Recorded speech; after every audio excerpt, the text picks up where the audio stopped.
Love जिहादच्या तब्बल 1 लाखांपेक्षा जास्त तक्रारी, देवेंद्र फडणवीसांचा खळबळजनक दावा। अनेक प्रकरणांमध्ये खोटी ओळख दाखवून लग्न झाल्याचाही उल्लेख। लोकसभा निवडणुकीत 14 मतदारसंघांमध्ये वोट जिहाद झाल्याचा फडणवीसांचा दावा। मालेगावातील जिहादी मतदानामुळे धुळ्याची जागा गमावल्याचा आरोप, तर फडणवीसांनी जाहीर माफी मागावी, पटोलेंची मागणी। सुरक्षा बाजूला ठेवून केंद्रीय गृहमंत्र्यांच्या राज्यातील शाखांना भेटी।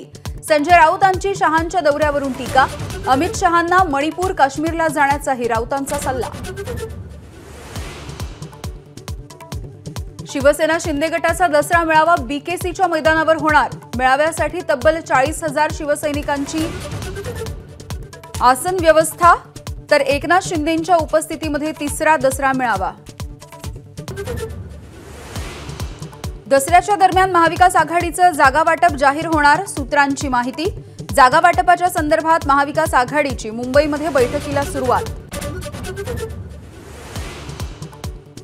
राहुल गांधी यांना नाशिक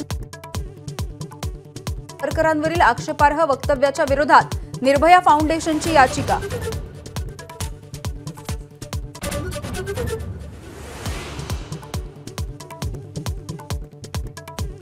माझ्यावरच्या हल्ल्यामागे संभाजीराजेंसह कोल्हापूरच्या बड्या नेत्याचा हात, लक्ष्मण हाकेंचा गंभीर आरोप, तर कॉल रेकॉर्ड चेक करण्याचीही मागणी।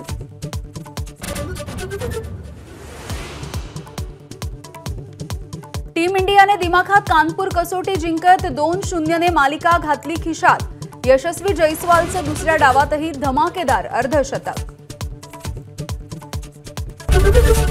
एबीपी माझा, उघडा डोळे बघा नीट।